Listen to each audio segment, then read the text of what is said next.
is my way too early top 15 for 2026. We're not doing top 25, mainly for the fact that I don't see a point in doing a top 25. It took me a while to even get to 15. I think a top 10 makes a lot more sense because you're not putting so many different rosters into a comparative analysis, and it just gets more convoluted the larger the ranking becomes. It's not college basketball. I don't need to do a top 50 because there's 68 teams in the tournament. At the end of the day, we're just focusing on the top 15 because it usually will have what consists of the playoff teams, and then outliers or the at-large bids or the bubble teams. So I think it's fair that we stick at the top 15. And I'm going to give a little bit of a couple pointers of why they're at each spot. So for my way too early top 15, the number one team I have in the country entering 2026 as of right now, January 22nd, 2026, is the Texas Longhorns. Now, this shouldn't come to much of a surprise if you've been following this page for quite some time. I really believe the stars are beginning to align for Texas to not be a team that is just hype, but a team of substance. Because I feel like when you look at a program very similar to Ohio State in years past in 2024, one that really had their thumb and the pressure of the program was at a higher point than it traditionally would be. The pressure on Ryan Day really rose to the top to almost a boiling point where we began to question if he should be the coach. And then we saw the same thing with LSU and Penn State and Clemson this past year. Two of those three fired their coach because it truly felt like a make or break season. I've detailed time and time again, I believe Texas is in a make or break season because if we get to the end of the Arch Manning era and truly there's no college football playoff appearances, nothing close to a national championship, regardless if you want to agree with me that the standard at Texas is national championships, I promise you it is. I promise you, that's not just me trying to push an agenda. The standard at Texas, a lot of people who may not have ever seen them win a national championship. I mean, 2005 was 20 plus years ago at this point. But the standard that all the people that are funding that program know Texas as a national championship blue-blooded program. You and I may not have lived that, but that's the standard. And if we get to the end of 2026 and they're nothing close to that, the question then becomes, can Sark do it? What they've been able to do, though, and the reason why I think they've warranted and justified what I believe would be the number one spot once again in back-to-back preseasons, to be fair, if it was my rankings, I had them at number 5 last year, and that was overrating them apparently still. But Texas has so many first-round wide receivers, or not even wide receivers, first-rounders. Arch Manning, projected first rounder. Trevor Goodsby, projected first rounder. Cam Coleman, Hollywood Smothers, both could very well be first rounders. I would lean Cam Coleman more likely, but I see Hollywood Smothers as a first round talent. Then you throw in Ryan Wingo, who could develop into someone. Then you go to the defensive side of the ball. And Colin Simmons is the best defender in all of college football. You can make an argument he's the best player in college football. And now you have a change at the defensive coordinator. I feel a sense of urgency with Texas. Nonetheless, I feel like that urgency could yield better results and more tangible results. I have them at number 1. Number 2 is Notre Dame. If they can just mitigate the losses of Jeremiah Love and Jadarian Price, which, to call a spade is a difficult thing. It is easier said than done to replace that type of production. But CJ Carr is going to be projected as one of the top Heisman candidates, one of the top Heisman odds. Like, he's going to potentially be the favorite by the end of it. I would not bet on that. I would think it's going to be Arch Manning if we get 3 months down the road. But the wide receivers look better. The offensive line looks better. And they're going to have a cakewalk of a schedule. If you've not seen their schedule, it is an absolute cakewalk. And their defense, once again, is going to be good. Notre Dame, once again, very good team. No excuses not to make the college football playoff. And if they can't do it with that roster and what they were able to add in the portal, especially late, we may have some uncomfortable conversations. We may have to have some uncomfortable conversations. At number 3, I have Oregon. Dante Moore really does carry that news. Dante Moore being a huge factor onto why Oregon would be number 3. Evan Stewart more than likely returning. A bunch of different pieces on that team. Yes, they're replacing the OCDC, but everyone's going to be replacing things. Dante Moore really carrying Oregon to be at that 3 spot. Number 4 is Indiana. I don't have Indiana as the number one team going into next season because that was this past season. That was 2025. Mendoza, Hemby, Black, Surratt, Omar Cooper, all the pieces on the defense, Pons, like all these different pieces are not going to be on this 2026 team.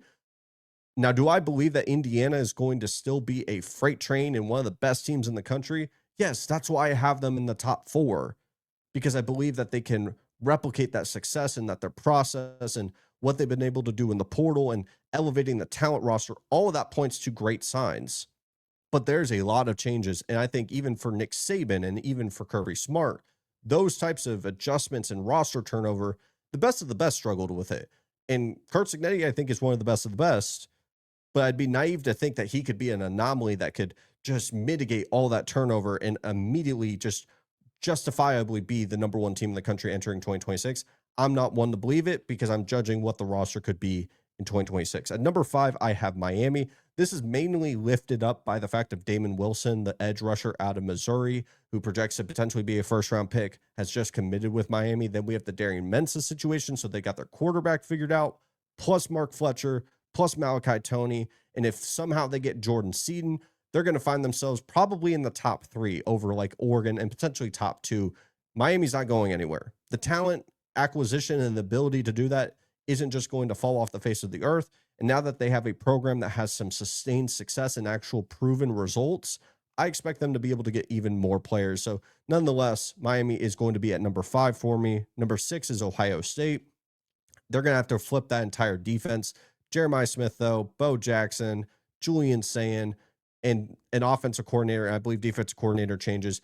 There's once again going to be a ton of changes with Ohio State, but that core is going to keep them very high on this list. So I have them at number 6. Number 7, I have LSU. Sam Leavitt in this an incredible transfer portal class. If they're able to get seeded, they're more than likely going to enter in that top 5. And what I think the floor of this Lane Kiffin offense, maybe it takes a little bit longer to really gel, and maybe they take a loss or two early in the season, but I fully project that LSU, as the season goes on, is going to be a team that keeps playing better and better and better. And we could be looking at them, if they were to make the college football playoff, that they could be playing their best football by playoff time. And that's exactly what we would be looking for out of a top 7, top 5 team. Number 8, I have Georgia with returns of Gunnar Stockton and Kirby Smart. I just can't give the same credibility that we did in years prior, where it's like, oh, you got Kirby, you have a returning quarterback, you should be just fine. They are going to be replacing a lot within this team. Zachariah Branch, Noah Thomas, they are flipping a ton with this roster. Now, luckily, you have Nate Frazier coming back and a lot of these different pieces. I just really begin to wonder, what is Kirby going to do differently? Not only last year, they saw a ton of improvement in their rushing attack and really felt like they took a step forward. This team felt like one of Kirby Smart's favorites, even though it didn't yield results. I just got to ask the question, as a team that continues to win SEC championships but didn't get any kind of proven results in the playoff, what can they do differently to elevate the roster? And I don't know if they've done anything right now that I can see that would warrant them being above all the teams that we've mentioned. Number 9, I have Texas Tech. To the surprise of no one, great transfer portal class, spent a ton of money. Their schedule should go 11-1, 12-0. That's not how I do my list, but they're going to be a really good team. Brendan Sorsby, very talented quarterback, a bunch of different pieces on the defense once again. Question is, can you just replicate it? Can you continuously do this process over and over? It's to be seen. Number 10 is Alabama. We'll talk about Alabama here shortly, but I believe Keelan Russell, Austin Mack, regardless of who you choose to be the starting quarterback, one of them I think is going to be very, very good. I just don't know who that's going to be. You still have Ryan Williams. You still have a ton of great pieces on this roster, plus the number 2 recruiting class coming in. There's a ton of talent with the roster. It's the consistency and the volatility. They could be as high as the best team in the country. They could be as low as a borderline top 25 team.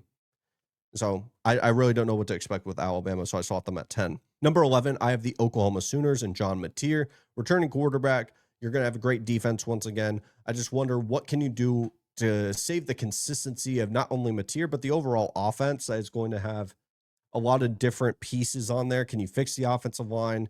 You know what the problems are during the offseason. If you could fix them, you could be one of the best teams in the SEC. If it's same, you can find yourself on the outside looking at the college football playoff. Number 12 is Michigan, a team that is a contender to potentially reach my top 10 by just in a couple months. I really do believe Michigan's going to be a very consistent and good team. Their schedule is just brutal. But if we're just talking about power rating teams and where I would put them, I have Michigan 12, projected to be higher.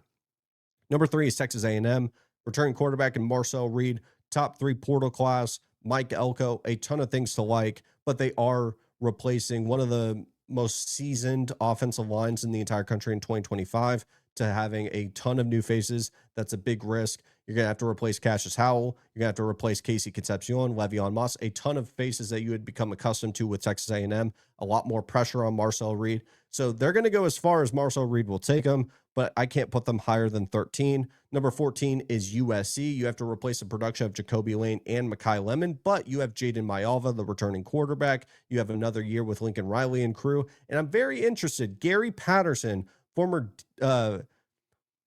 head coach at TCU, analyst at Texas, defensive coordinator now at USC. Very interested what he could pull off in his first year. And number 15, one of the most improved teams in the entire country. If you knew about the Stadium Pulse, you know for a fact that I had been pushing Houston for a very long time. If you know me, just on my pages, I've been pushing Houston agendas for a very long time. Connor Wigman FC is right here, and we've been right on Houston. I expect them to be even better next year. They got Mekhi Hughes, that running back that went from Tulane to Oregon, didn't play too much at Oregon, went back to play with his old coach in Houston. Then you have Connor Wigman and that great defense. Very much believe Houston could be a sneaky playoff team. Might be in the future playoff best bets on this program. A couple other notes on the top 15. Oklahoma State was a candidate here. I just think I'd be a little bit too much on the hype train with Drew Messamaker and crew, but I do think they'll be a top 25 team.